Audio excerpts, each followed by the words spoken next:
Some players take a long time to make it. Some players are never called up to the Brazilian national team, even though they are good, and we even have genius stars who never win a World Cup. But that wasn't the case with Roberto Carlos, the greatest left-back in Brazilian soccer and for some in the world. He combined the technique of a midfielder with the precision of a striker and the composure of a defender. He is on the list of Real Madrid's greatest idols. He simply wore the heaviest shirt in soccer for 11 years without being threatened in his position. Roberto Carlos was undoubtedly a milestone for Brazilian soccer. Did you know that his first call-up to the Brazilian national team was at the age of 11? Roberto was born in the countryside of São Paulo, and yes, he is named after the King Roberto Carlos. He quickly moved to Cordeirópolis, and there his career would begin. Roberto's family was very humble, so from an early age he helped with the bills. Before he was 11 years old, he began his working life in a weaving factory. All the little money he got went to his father, who was his main responsibility in his spare time. He, like his father, loved to play football. His position was midfielder or second striker. When Roberto entered the field, everyone was speechless. He was the typical player who knew how to handle the ball, put it on the ground, and make the team move. All this at less than 11 years old, and all his opponents were his father's friends. In other words, much bigger than him. The boy's fame spread throughout the city until the local team asked him to play there. He started out as a midfielder, but one day one of the boys in the team couldn't go to the game, so he had to be improvised as a left back. He preferred to be a midfielder or a striker, but he accepted. That yes changed Roberto's life forever, and his family's too. The soccer legend in his position, he played so much that the professional team, União São João de Araras, signed him. He was the first junior that the team called to be a professional.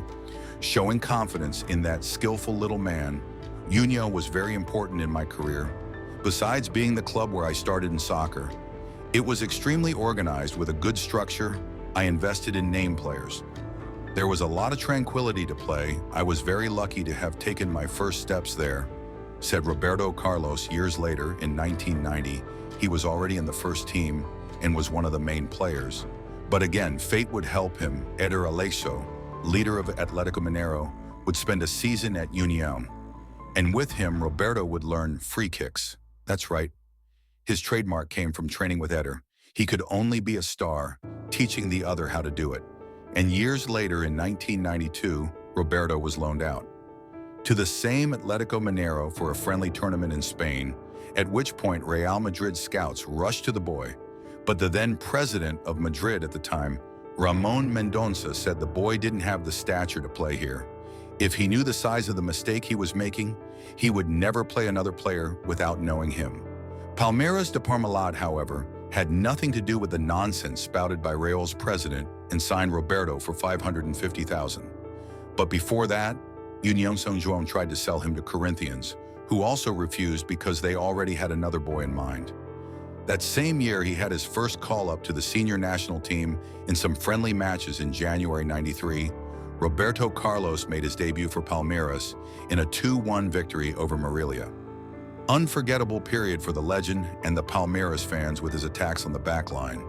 Remarkable ability with the ball at his feet and a lot of physical strength, the full-back won his place in the team and fell in love with the fans and the press. Vanderlei Luxemburgo, Verdo's coach, improved the youngster's technical ability even more and honed him to become the best fullback in Brazil. That year I learned a lot from Vanderlei. He helped me a lot, both technically and psychologically. He taught me the right way to position myself on the pitch. On the pitch, as well as pointing out my weak points, I learned how to cross and, above all, how to score. Because he was always telling me that I couldn't just rely on my speed, said Roberto. That year, Palmeiras won the São Paulo championship, ending a 16-year losing streak, playing alongside stars like César Sampaio, Sinho, Eva, Edelson, Edmundo, and others. He was finally understanding what it was like to play for a big team, a massive team. The fans loved him and shouted his name whenever he appeared. He was already an icon for the Palmeirenses and a cannon for his rivals. He himself said that the São Paulo championship was one of the most important titles in his career. And since the fans were suffering a lot, seeing them celebrate filled his chest with joy. Roberto still had the privilege of playing in the Copa America, but it would be with the reserve team, since the senior national team would be playing in the tournament was focused on the qualifiers. Because Pereira was under a lot of pressure, the national team wasn't playing well and ran the risk of missing out on the World Cup. Despite the elimination against Argentina, the fullback was confident that he would be called up for the '94 World Cup, but Pereira preferred the veterans Branco and Leonardo. Roberto ended up watching the Tetra from home with the hope that one day he would be the one to lift the trophy and cheer up not only Palmeiras fans, but this time the whole of Brazil. All this dream of Roberto's would take a long time to come true, so let's go back to his reality.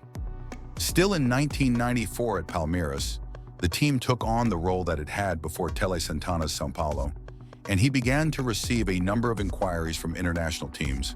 But Internazionale were the ones who took the legend for €7 million for a fullback at the time, a staggering sum in 3 years at Palmeiras, 185 games, 18 goals and several assists, and an absurd rise in value. Remember how much Palmeiras paid União São João? That's right, 550,000 reais. And now they were selling him for €7 million in 1995. For Roberto at the Olympics, he was a starter with Zagallo in the national team, but after a few games, the national team was eliminated by Uruguay and only won bronze at Inter. Roberto Carlos started in a blazing fashion, 2 games and 2 goals, and the fans were already taking a liking to that player who ran around non-stop at that time in the Inter team. It wasn't strong enough to win titles. Even with Roberto's good performances, the team couldn't get going that same year. Coach Otavio Bianchi decided to leave, and Roy Hodgson took over. But for him, Roberto had to play the midfield position that he used to play as a child. But Roberto wasn't a child anymore, and he didn't want to play in the middle. Roy wanted me to play in the middle and up front, even though I was a defender. For me, it's better to have 80 meters to play and run than 20, and I prefer to have space in front of me so I can work on my moves.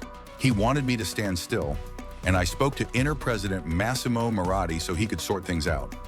Option was for me to leave, said the player, but that same year Inter were playing AC Milan, and on the bench was Fabio Capello, a coach who saw a lot of potential in Roberto Carlos and quickly understood that he wasn't performing because he wasn't in the right position, but that wasn't his problem at the time, and he let it go.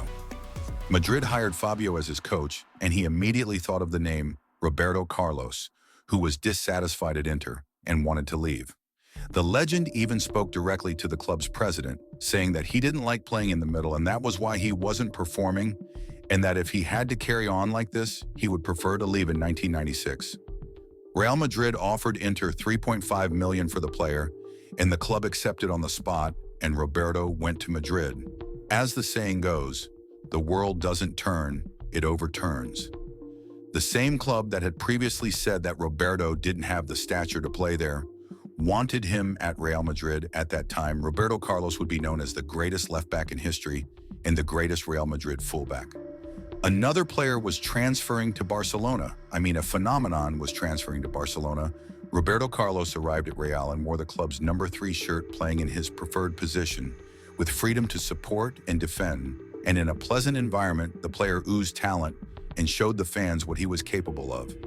Capable of impressive runs, he could run 100 meters in just under 11 seconds. Devastating shots, his bombs reached 130 kilometers per hour. Skill, sense of placement, intelligence, ball control, precise shots and assists of all kinds. With all this and more, Roberto Carlos was fundamental to Real's Spanish title already in his first season at the club. The team finished just 2 points ahead of Ronaldo's Barcelona and won the title for the balance shown throughout the tournament, and for having maintained the lead from the 14th round until the last. The defensive sector, curiously, was the strong point of the team that conceded only 36 goals in 42 games, was the second best defense behind only Deportivo La Coruña. A chapter apart was El Clásico. Now close your eyes and imagine the Santiago Bernabéu on one side, Ronaldo Fenomeno with Barcelona, and on the other, Roberto Carlos with Real Madrid. What disputes were those? The fans waged a real war, but in a good way. On both sides, they shouted the songs and pushed the teams on the field. The players fought each other in search of a goal on the banks. The coaches racked their brains trying to find a way to end the game. My friends, what a game. My friends, what a game. Real Madrid 2, Barcelona 0 at Camp Nou, 1-0 to Barcelona. Ronaldo's goal, speaking of absurd things. How about the most bizarre goal scored by the Brazilian national team in a friendly against France? Brazil conceded a free kick. Roberto Carlos, as usual, took the ball, and everyone knew that he shot very hard. But the ball was almost 36 meters away from the goal, near the middle of the field, so no one imagined, or rather no one would have imagined, that he would hit it from there. Even so, the opposing goalkeeper put 4 men on the wall. Roberto Carlos took his distance and ran and gave his typical parade. And that happened. Tell me how to explain that curve that the ball made. How to explain the force that Roberto hit. Maybe the look on the French goalkeeper's face was unbelievable. The stadium was perplexed. The world was perplexed. Who wouldn't be that goal? It wasn't just a goal, it was the most impressive goal of the legend's entire career. And it made the news all over the planet because of the trajectory of that ball. The shot from Trivela at 130 kilometers per hour intrigued even physicists who began to do research to try to explain the inexplicable. In 2010, some scientists published a scientific article in which they did mathematical calculations to try to explain that curve never seen before. To try to explain that never-before-seen curve, to tell you the truth, I don't even know how I scored that goal. It was beautiful raw from many years of hard training, but I never tried again because I knew I wouldn't be able to hit it yet. He would go on to score many epic free kick goals in his career. On February 21st, 1998, in a game against Tenerife in the 1997-98 Spanish League. 98 called the impossible goal when he took the ball all the way to the end line and hit it hard when everyone thought he was going to cross it. It took a curve and fooled goalkeeper Marcelo Reda, but Real lost the game 4-3. But that great goal should have been worth 2 for the national team that year. He lifted the Copa America and the Confederations Cup.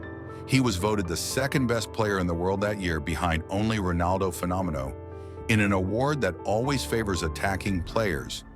The Roberto's size at Real, he played a part in 30% of the team's goals and was decisive in the Champions League win over Juventus, as well as the Club World Cup, which Real won 2-1 over Vasco. And there was a World Cup coming up that would be the consecration of Roberto and of favorite Brazil. Yes, in theory, but in practice, the 98 World Cup had everything to be for Brazil. The team had won the previous edition of the tournament, had part of the base of the Tetra, new names and huge talents like Cafu, Cesar Sampaio, Dunga, Rivaldo and Ronaldo exploding in quality. And of course, Roberto Carlos was a great team. With flaws, of course, but a great team. But what was supposed to be Roberto's and Brazil's World Cup was in fact a tragedy. The team even reached the final incredible, as it may seem that team wasn't convincing anyone tactically, but the players were off the charts. In the final, they faced France. And that happened 3-0 to the French, who humiliated the greatest team on the planet. The first goal even came after Roberto failed. That shot showed a bit of Roberto's defects throughout the World Cup: excess of preciousness, lack of humility, and little objectivity.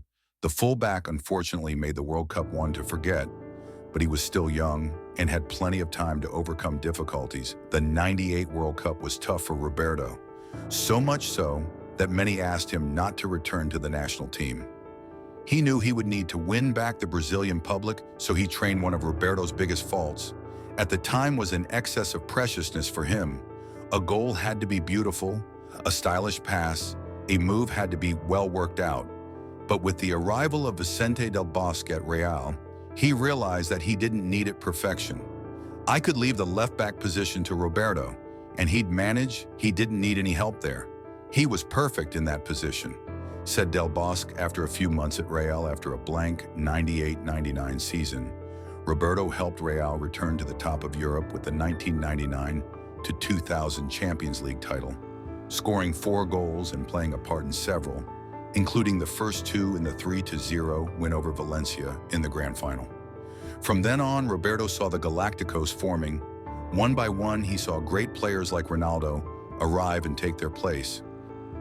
Huizrania, Figo, Zidane, Beckham, and many others, they won some titles but didn't deliver what they promised.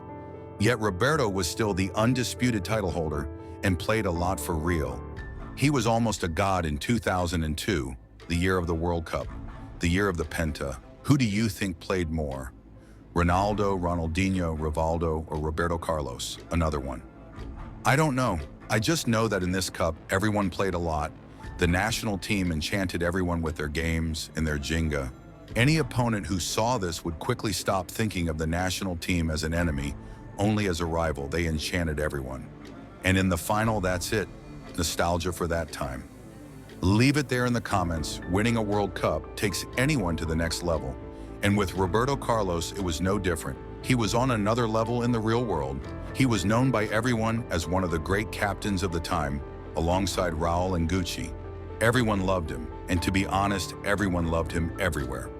The 2006 World Cup arrived, and the favorites were Brazil again, with the magic square, Ronaldinho, Kaká, Adriano, and Ronaldo, as well as Roberto Carlos, Cafu, and Lucio providing support. But once again, the national team skated through the tournament with no tactics, no formation. Brazil was a monstrous team with an outdated coach who wouldn't admit his mistakes, and what's worse, liked to be outdone.